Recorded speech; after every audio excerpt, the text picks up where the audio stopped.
the envelope from her locker and placed it on the desk between them. Alessandro's expression went completely still. He opened the envelope, counted the money with quick efficiency, read the note. When he looked up, his eyes were dark and cold. When did this happen? Text came around 2 o'clock. The money was already in my locker. Did you see anyone suspicious? Anyone watching you? No. I don't even know how they got my number or knew about the locker. Alessandro pulled out his phone and made a call. He spoke in Italian, voice clipped and controlled. When he hung up, he was already moving. Come on, we're leaving. What? Alessandro, I have a shift. Marco can handle it. You're coming with me. Now. The command in his voice left no room for argument. Sophia grabbed her jacket and followed him out through the back entrance. His car was parked in the alley, engine already running. A second car pulled up behind them. 2 men Sophia didn't recognize got out and stationed themselves at either end of the alley. Alessandro opened the passenger door. Get in. Sophia got in. Her heart hammered against her ribs. This was real. This was happening. Someone had targeted her because of her proximity to Alessandro. They drove in tense silence for several blocks before Alessandro spoke. Albanian mob. They've been watching me for weeks, looking for leverage. Now they think they found it. What do they want? Information. Access. Ways to predict my movements so they can undermine my operations. They're not subtle and they're not patient. The fact that they approached you directly means they're getting desperate. What happens if I refuse?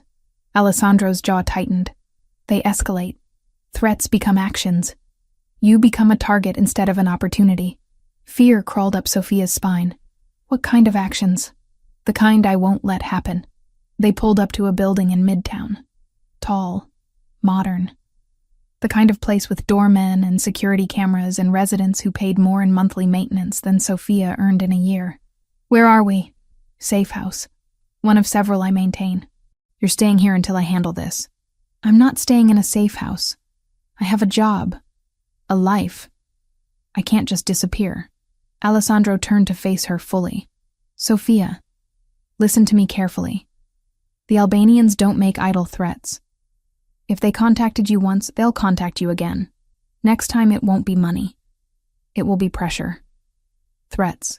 Maybe violence. I need you somewhere I know you're protected while I deal with this. Deal with it how? However I need to. That's not an answer. It's the only answer you're getting. Sophia stared at him.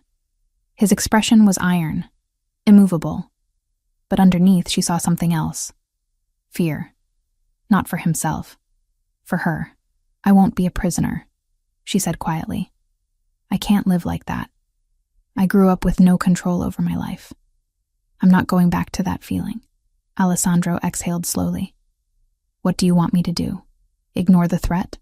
Pretend you're not in danger? No, but I won't hide either. Increase security at the restaurant if you need to. Put someone on my building. Do whatever makes sense. But I'm not running.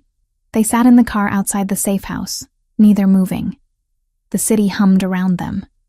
Normal people walking normal lives. Sophia envied them. You're stubborn, Alessandro said finally. I prefer determined. Stubborn. Practical. A ghost of a smile touched his mouth. Then it vanished. Fine. I'll put security on you. But you follow their instructions. You don't go anywhere alone. You check in regularly. And if I say you need to move, you move. No arguments. Agreed. I'm serious, Sophia. This isn't negotiable. I understand. He made more calls. Arrangements were made in Italian too fast for Sophia to follow. 20 minutes later, a man in his 30s arrived at the car window. Alessandro rolled it down. This is Marcus. Former military. He'll be your primary security. He goes where you go. Marcus nodded to Sophia. Professional. Polite. Built like he could break someone in half without much effort. Ma'am, I don't need a bodyguard, Sophia protested weakly. Yes, Alessandro said. You do. They drove Sophia back to her apartment in Queens. Marcus followed in a separate vehicle. When they arrived, Alessandro got out with her. I'm walking you up. Her building was old, 5 stories, no elevator. They climbed to the 4th floor. Sophia unlocked her apartment door and Alessandro stepped inside first, scanning the small space with professional assessment. Studio apartment, kitchenette in one corner, bed against the far wall, bathroom barely big enough to turn around in. "You live here," he said. Not a question, a statement heavy with unspoken judgment. "Yes, it's small. I know. It's what I can afford." Alessandro walked to the window and looked down at the street. No security cameras in the building. Fire escape right outside your window. Ground floor entrance has a broken lock. This place is a nightmare from a safety perspective. It's home. He turned to face her. "You could stay somewhere better, somewhere safer. I like my independence. Independence won't matter if you're dead." The blunt words hit hard. Sophia sank onto her bed. The reality of the situation was finally settling in. She was in danger. Real danger.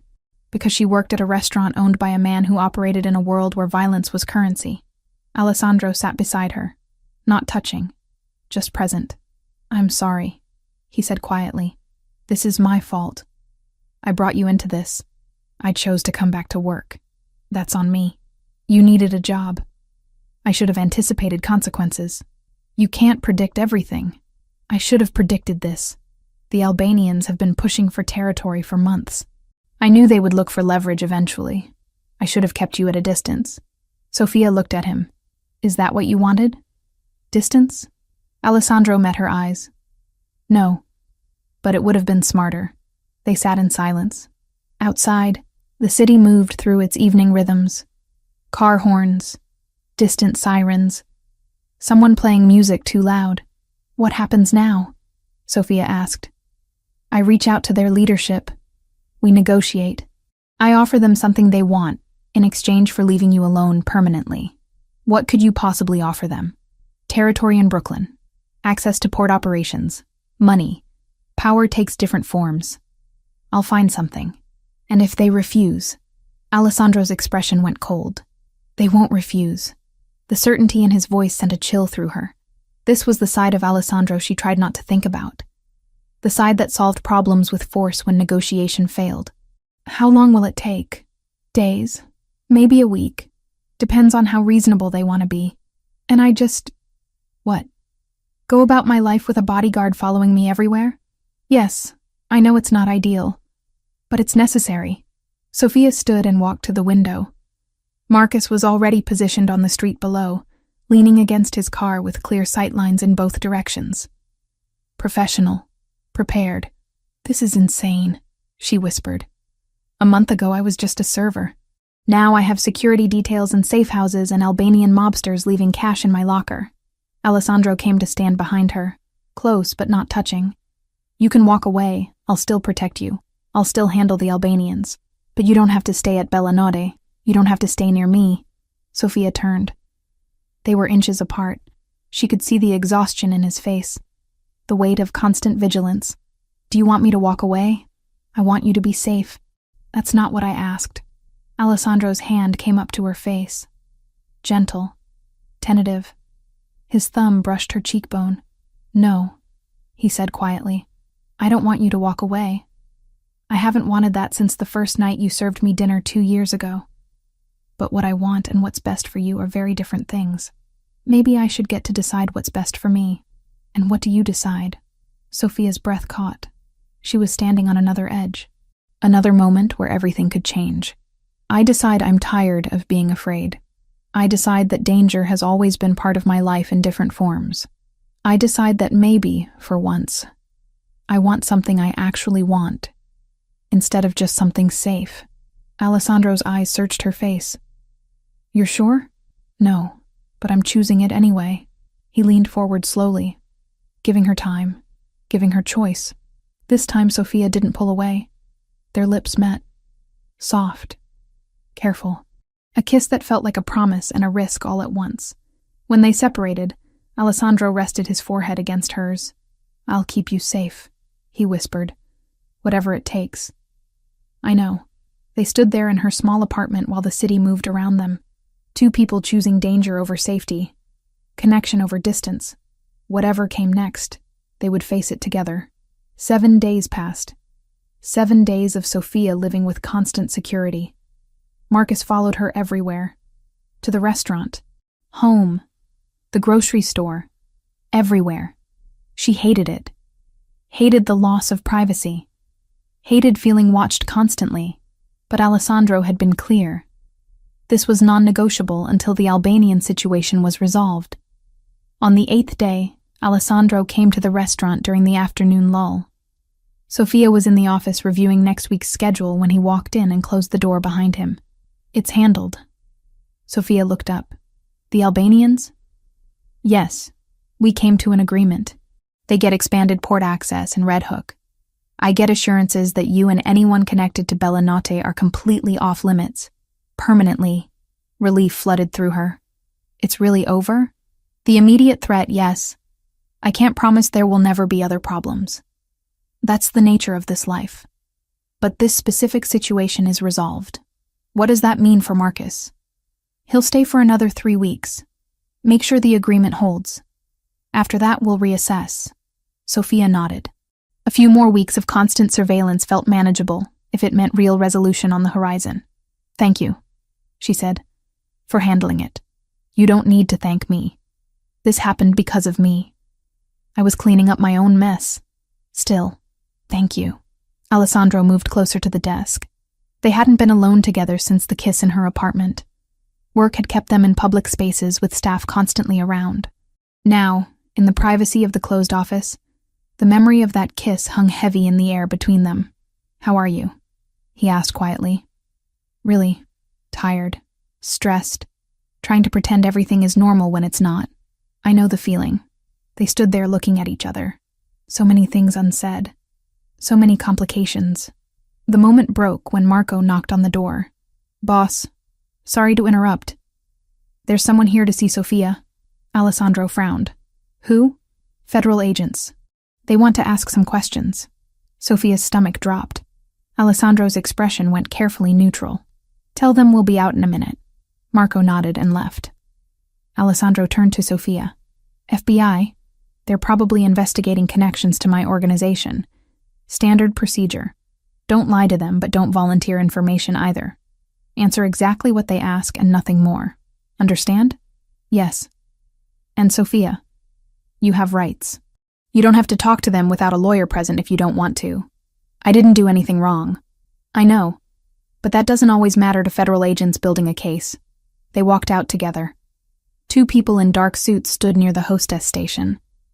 A man and a woman, both in their 40s, both carrying themselves with the particular confidence of federal law enforcement. The man had salt and pepper hair and tired eyes. The woman was shorter, sharp features, expensive watch. The man stepped forward. "Sophia Mitchell?" "Yes." He pulled out identification. "Agent David Reeves, FBI. This is Agent Patricia Kim. We'd like to ask you a few questions if you have time." "About what?" "About your employment here. About the restaurant's recent change in ownership. Just routine questions. Won't take long." Sophia glanced at Alessandro. He gave a barely perceptible nod. Permission to cooperate within limits. "Okay. We can talk in the office." "Actually," Agent Kim said, "we'd prefer to speak with you alone, without Mr. Vitale present." Alessandro's jaw tightened, but he didn't argue. "Sophia, you don't have to agree to that. You can have representation." "It's fine," Sophia said. She wasn't afraid of questions. She had nothing to hide. She led the agents to the office. They sat across the desk from her. Agent Reeves pulled out a small notebook. Agent Kim folded her hands and studied Sophia with assessing eyes. "Before we start," Reeves said, "I need you to understand this is voluntary. You are not under arrest. If you want an attorney, we can stop and reschedule." "I understand," Sophia said. "How long have you worked at Bella Notte?" Reeves asked. 3 years. "And what's your position?" "I started as a server. Now I'm operations manager. I handle inventory, ordering, staff scheduling, vendor relationships." "When did that promotion happen?" "About a month ago, after Mr. Vitale purchased the restaurant." "Tell us about that purchase. Were you aware it was happening?" Sophia recounted the night Tommy fired her. Alessandro's intervention, the rapid acquisition. She kept her answers factual and brief. And you came back to work here voluntarily? Kim asked. Yes. Even knowing who Alessandro Vitale is? His connections? I needed a job. Bellanotte offered good pay, and I knew the work. You weren't concerned about working for someone with suspected organized crime ties? Sophia chose her words carefully. Mr. Vitale runs a legitimate restaurant. My job is legal. I manage day-to-day operations. That's all. Reeves made notes. In your role as operations manager, do you have access to financial records? Bank accounts? Payment systems? I have access to operational accounts, payroll, vendor payments, day-to-day expenses. I don't handle anything beyond normal restaurant business. Have you noticed any unusual financial activity? Large cash deposits? Payments to companies you don't recognize? No. Everything I've seen has been standard restaurant operations. Kim leaned forward. Miss Mitchell, we're investigating potential money laundering operations connected to the Vitale organization. We have reason to believe certain businesses, possibly including restaurants, are being used to move illegal funds. If you've seen anything irregular, now is the time to tell us. I haven't seen anything irregular. You're sure? No unexplained cash? No suspicious meetings? No unusual visitors? Restaurants deal in cash regularly. We have meetings with vendors and suppliers constantly. I haven't seen anything that seemed unusual or illegal. Reeves pulled out a business card and slid it across the desk. If that changes. If you notice something that concerns you, call me. Anytime. Sophia took the card. Agent David Reeves, Federal Bureau of Investigation. Phone number and email printed in professional font. Are we done? She asked. For now, Kim said. We may have follow-up questions. We appreciate your cooperation. They stood. Sophia walked them to the door. Alessandro was waiting in the dining room, standing near the windows with his phone in his hand. He watched the agents leave, then approached Sophia. Are you okay? Fine. They asked about financial records and unusual activity. I told them the truth.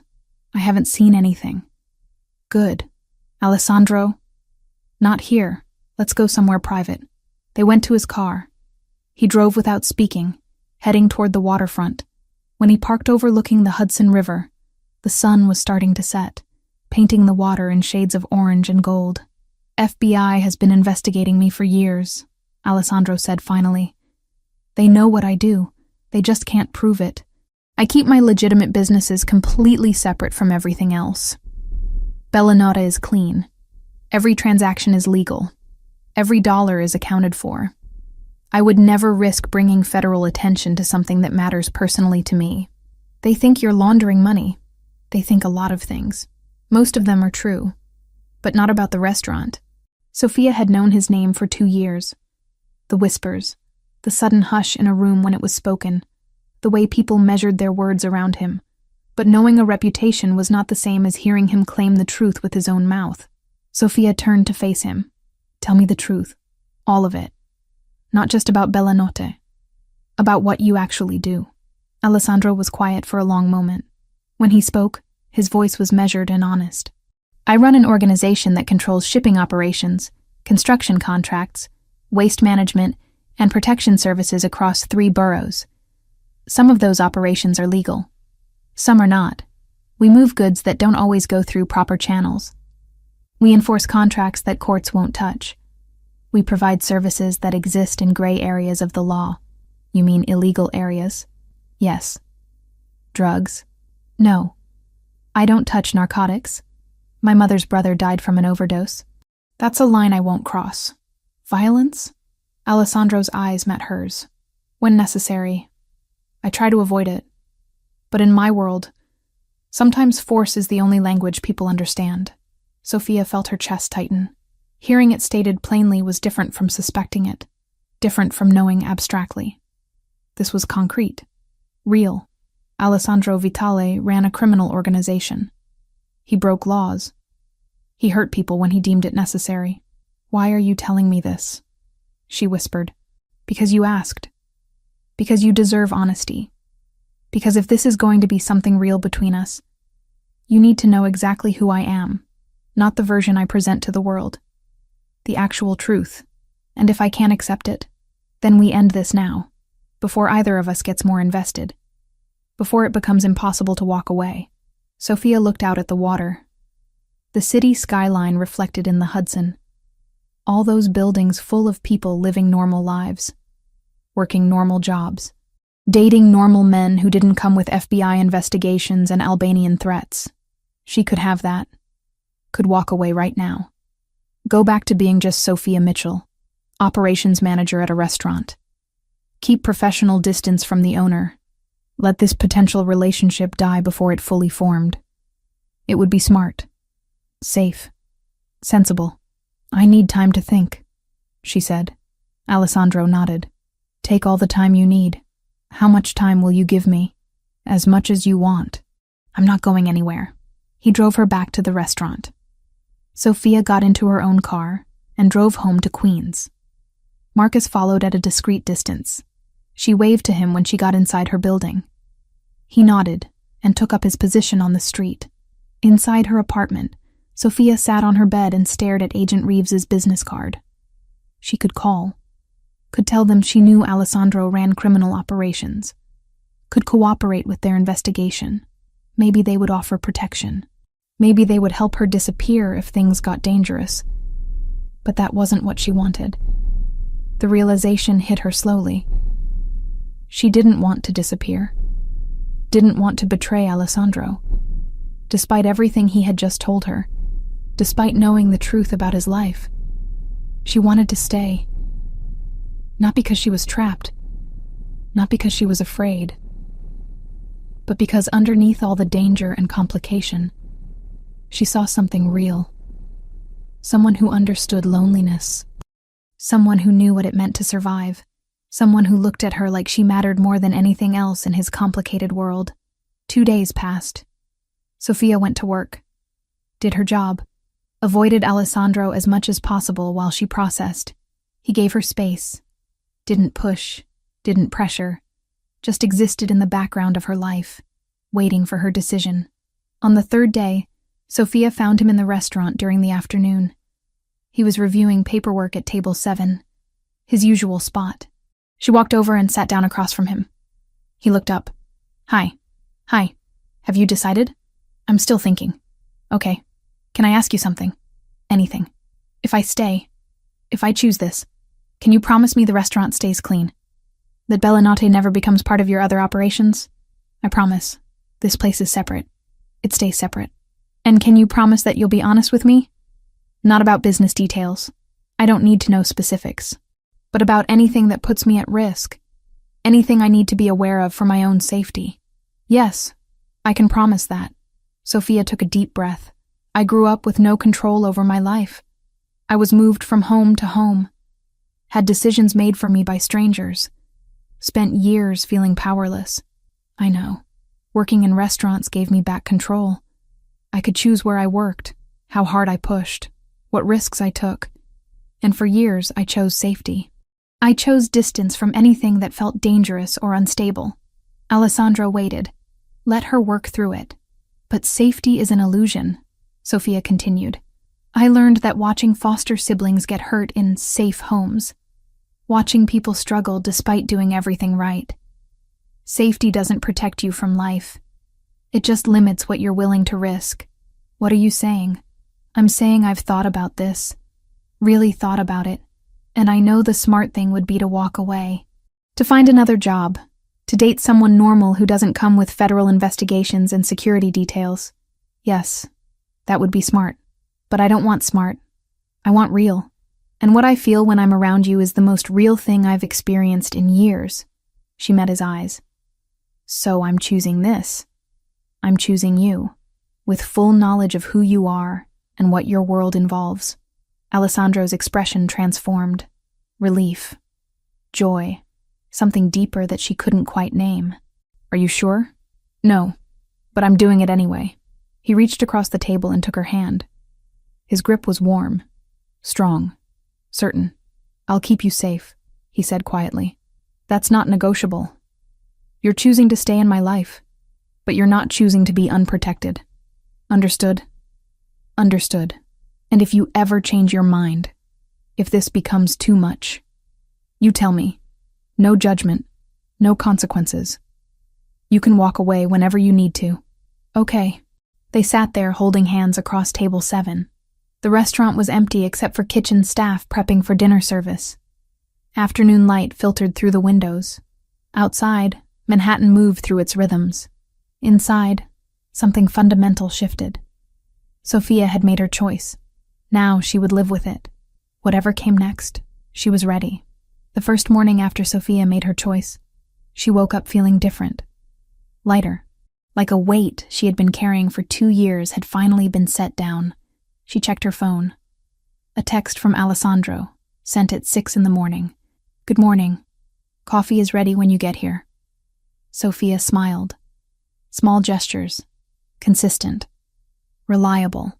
These were the things that mattered more than grand declarations. She arrived at Bella Notte at 9.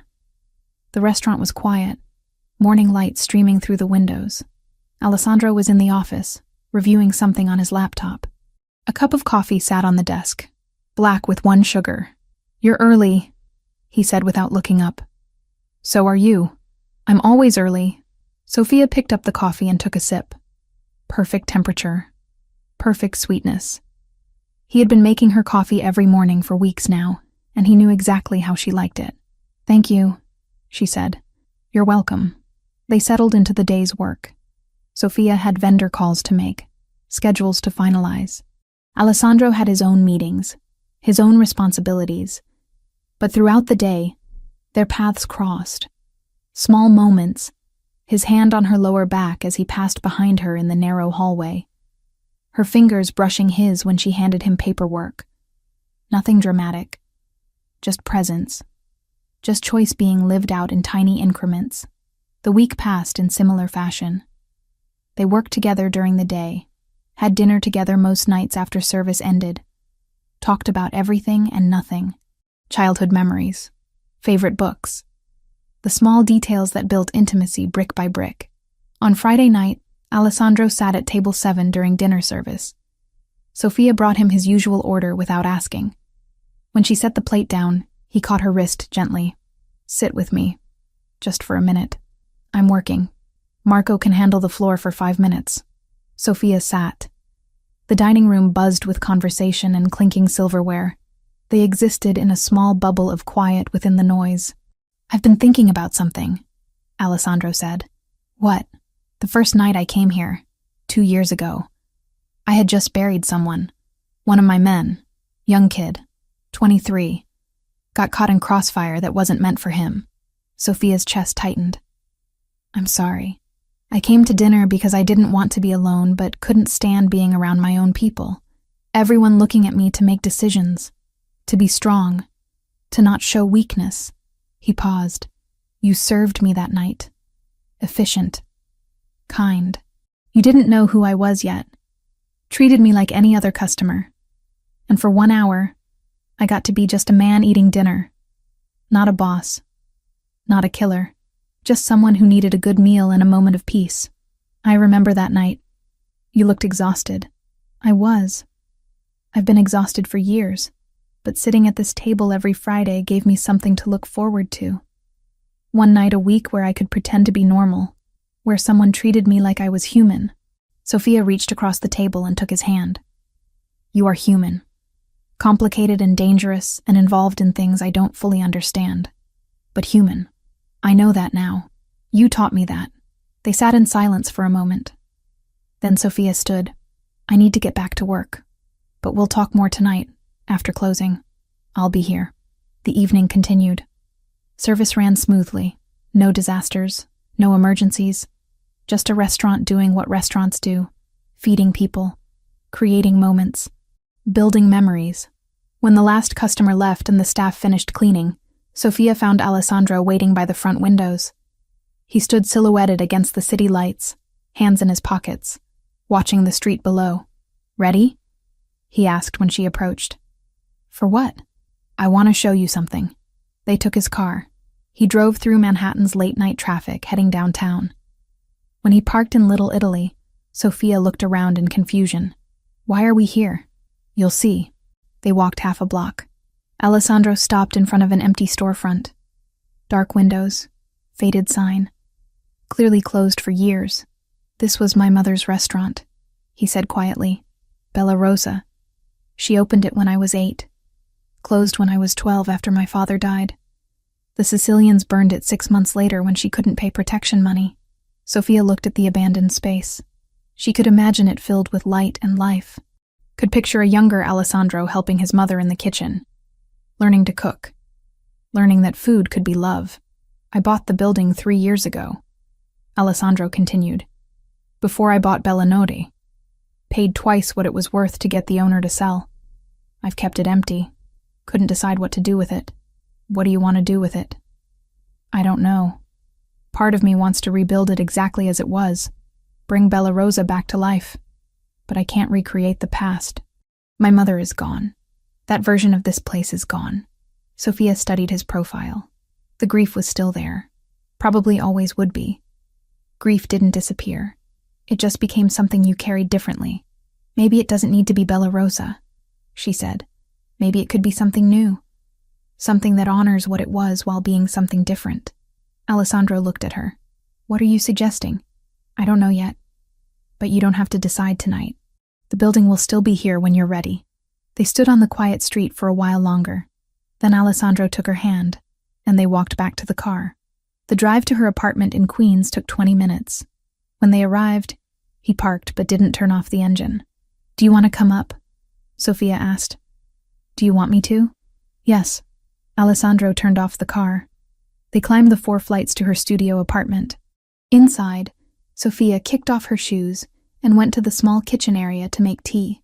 Alessandro sat on her bed since there was no couch. The space was too small for pretense. "This apartment is terrible," he said. Sophia laughed. "It's not that bad. There's no security. The building is falling apart. You deserve better. I like it here. It's mine. You could have something nicer, safer. Are you offering to be my landlord now?" "I'm offering to give you options." Sophia brought 2 mugs of tea and sat beside him. Their shoulders touched in the small space. "I don't need you to solve all my problems, Alessandro. I need you to be present. To be honest. To be someone I can trust. The rest I can figure out myself. You're very independent. I had to be. No one was going to take care of me. I learned early that I was responsible for my own survival. You're not alone anymore. I know. But old habits are hard to break." Alessandro set down his tea and turned to face her fully. "I want to do this right. Whatever this is between us. I want to build something real. Not rushed. Not based on crisis or adrenaline. Something steady. What does that look like for you?" "I don't know. I've never done this before. Never let anyone close enough to matter this much. Neither have I." They looked at each other. 2 people who had spent years protecting themselves from exactly this kind of vulnerability. This kind of risk. Alessandro leaned forward. This time when they kissed, it wasn't tentative or interrupted. It was sure. Certain. 2 years of tension and restraint finally released. Sophia's hands found his shoulders. His arms wrapped around her waist. The kiss deepened, intensified, became something that promised more than just this moment. When they finally separated, both breathing hard, Alessandro rested his forehead against hers. "Stay with me tonight," Sophia whispered. "Are you sure?" "Yes." He stayed. They lay in her small bed talking until 3 in the morning. About everything. About nothing. Building intimacy one story at a time.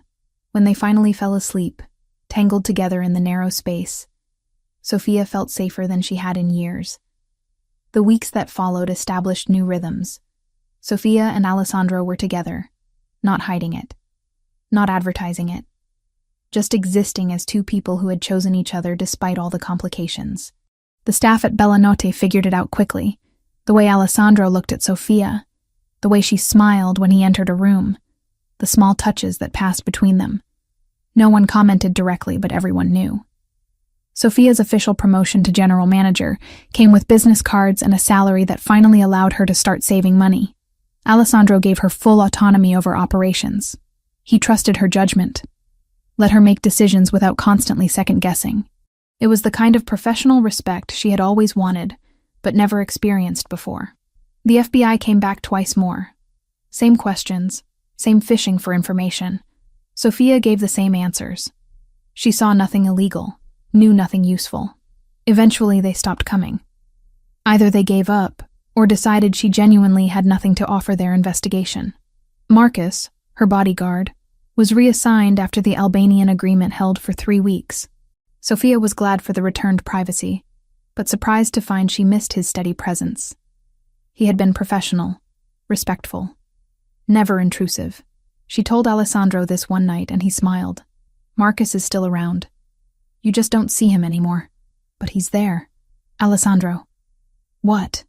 You think I'm going to completely remove security just because one immediate threat is resolved? There will always be other threats. That's the reality. I can't live with constant surveillance. You're not. You're living with occasional check-ins from people I trust. There's a difference.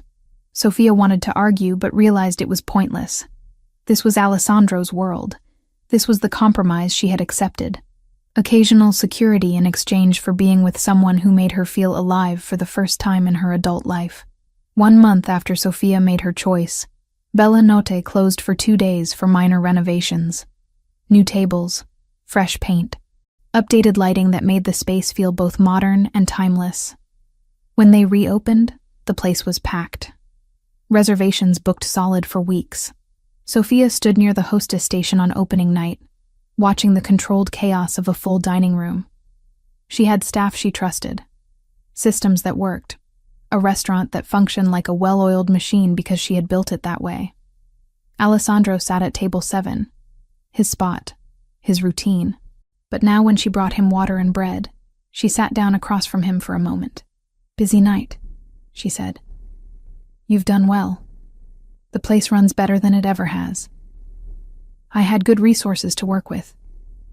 You had talent. Resources just gave you room to use it." Sophia smiled. "Are you complimenting me, Mr. Vitale?" "I'm stating facts, Miss Mitchell." She stood to get back to work. His hand caught hers briefly. A small gesture, one that meant everything. The months continued. Summer turned to fall. Fall to winter. Sophia and Alessandro built something steady in the midst of his chaotic world. It wasn't always easy. There were nights he came to the restaurant tense and withdrawn, dealing with problems she knew better than to ask about. There were days when federal agents parked outside, watching, documenting, building cases that might never go anywhere. But there were also quiet mornings drinking coffee together, late nights after the restaurant closed, cooking experimental dishes in the empty kitchen. Weekends when Alessandro took her to museums and parks, and all the places tourists visited, but most New Yorkers never bothered with. He was teaching her that life could include both danger and joy, that you could acknowledge risk while still choosing connection, that safety wasn't found in isolation, but in building something worth protecting. Sophia was teaching him that vulnerability wasn't weakness, that letting someone see your scars didn't make you less powerful, that the strongest thing he had ever done was admit he needed someone. They grew together, learned together, built a relationship that existed in the spaces between his world and hers, finding middle ground one careful step at a time. On a Friday night, 6 months after Sophia made her choice, Alessandro sat at table 7. She brought his osso buco without asking, set it down carefully. His hand came up to cover hers on the plate. "I love you," he said quietly. Simple, direct, no preamble. Sophia's breath caught. They hadn't said it yet, hadn't put words to what they both felt. Naming it made it real, made it something that could be lost. "I love you too," she whispered. He smiled. A real smile, the kind that transformed his entire face. "Good, because I was getting tired of not saying it. How long have you known?" "Since the night I bought this restaurant. Maybe before." Hard to say exactly when wanting someone becomes loving them. For me, it was the night you told me about your mother, when I saw past everything else to who you really were. Alessandro pulled her hand to his lips, kissed her knuckles gently. "Finish your shift. We'll celebrate properly later." Sophia went back to work. But everything felt different now. Lighter, more solid. They had said the words, made the commitment explicit. Whatever came next, they would face it as people who loved each other. The restaurant closed at 11. Sophia finished her closing duties while Alessandro worked in the office. When the last staff member left, they were alone. "Ready to go?" she asked from the office doorway. Alessandro looked up from his laptop. "Actually, I have something for you." He pulled a small box from his desk drawer. Not ring-sized. Something else.